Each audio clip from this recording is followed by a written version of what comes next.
തെരഞ്ഞെടുപ്പ് ഫലം വരുന്ന ജൂൺ 23-ന് ആകാശം ഇടിഞ്ഞു വീണില്ലെങ്കിൽ താൻ ജയിക്കുമെന്ന് പി വി അൻവർ. മുഖ്യമന്ത്രിയെപ്പോലെ എഴുതി വായിക്കുന്ന ആളല്ല താനെന്നും ഹൃദയത്തിൽ നിന്നാണ് ജനങ്ങളോട് സംവദിക്കുന്നതെന്നും പി വി അൻവർ 24-നോട് പറഞ്ഞു. അവസാന ലാപ്പാണ്, പ്രചാരണ ആവശ്യമുണ്ട്. മുന്നണികളെല്ലാം കാടടച്ച കോലാഹലങ്ങളുള്ള ഒരു പ്രചാരണമാണ് നടക്കുന്നത്. അൻവർ എവിടെയെന്ന് ചോദ്യം എടുക്കുമായിരുന്നു. അൻവറിന്റെ സ്ട്രാറ്റജി എന്താണ്? ടു ദ വോട്ടേഴ്സ് ആണ്. To the voters only. എന്റെ പ്രവർത്തനം എല്ലാ വീട്ടിലും നടക്കുന്നുണ്ട്. എല്ലാ വീട്ടിലും ഏറ്റവും ചുരുങ്ങിയത് ഒരു പ്രവർത്തകനെങ്കിലും എനിക്ക് വേണ്ടിയിട്ട് വർക്ക് ചെയ്യുന്നുണ്ട്.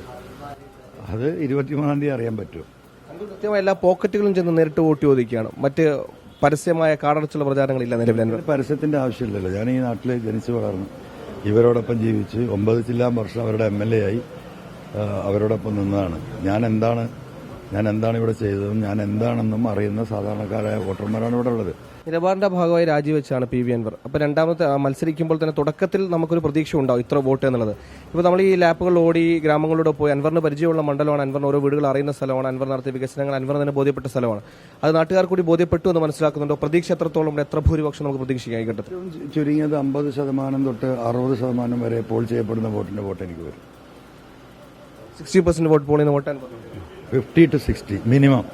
കഴിഞ്ഞ അൻവർ ജയിക്കുമ്പോൾ ഒരു CPM പിന്തുണയുണ്ട്, ഒരു കേഡർ വോട്ടുകളുണ്ട്. അപ്പോൾ LDFന്റെ കേഡർ വോട്ടുകളടക്കം അൻവറിലേക്ക് ഒഴുകും എന്ന് തന്നെയാണ് ഉദ്ദേശിക്കുന്നത്. എല്ലാ ജനങ്ങൾ, അതാണ് ഈ തെരഞ്ഞെടുപ്പ്. രാഷ്ട്രീയ ജനങ്ങൾക്കും വോട്ടർമാർക്കില്ല. 15% വോട്ടർമാർക്കാണ് രാഷ്ട്രീയമുള്ളത്. അത് ആ രാഷ്ട്രീയം എന്ന് പറയുന്നത് അവരതുകൊണ്ട് ജീവിക്കുകയോ മറ്റ് സൗകര്യങ്ങൾ പറ്റുകയോ ചെയ്യുന്ന ലീഡർഷിപ്പ് അല്ലാത്തതാണ്. അവർ മനസ്സുകൊണ്ട് എന്റെ കൂടെയാണ്.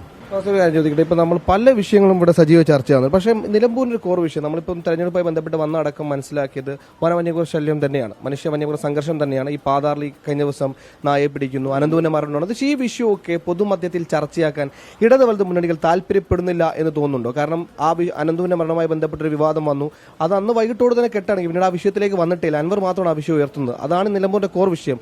അതിൽ ഇടത് വലത് മുന്നണികൾക്ക് ഭയപ്പാടുണ്ട് ആ വിഷയം ചർച്ചയാക്കാൻ. വന്യമൃഗ വിഷയം എന്ന് പറയുന്നത് ഈ സംസ്ഥാനത്തെ മലയോരത്തിലെ 489 പഞ്ചായത്തുകളെ ബാധിക്കുന്ന 1.5 കോടിയോളം ജനങ്ങളെ ബാധിക്കുന്ന വിഷയമാണ്. ഈ വിഷയം ടേക്കപ്പ് ചെയ്യാതെ ഒരു തെരഞ്ഞെടുപ്പ് 2026 നടക്കില്ല. അത് നിലമ്പൂരിലെ ജനങ്ങൾക്കറിയാം. ഇടതിനും വലതിനും ഇത് കാണാതെ പോകുന്നവരുടെ ആ രീതി ഉണ്ടല്ലോ, ആ രീതി കഴുത്തിന് പിടിക്കാൻ പോവാണ് അത്തരം നേതാക്കന്മാരെ നിലമ്പൂരിലെ ജനങ്ങൾ. അദ്ദേഹത്തിന് PR എഴുതി കൊടുക്കുന്ന മറുപടിയാണ് അദ്ദേഹം വായിച്ചുകൊണ്ടിരിക്കുന്നത്. എനിക്കെന്റെ ഹൃദയത്തിലുള്ള കാര്യങ്ങളാണ്. ഞാനൊരു കടലാസ് കൊണ്ടുപോകാറില്ല.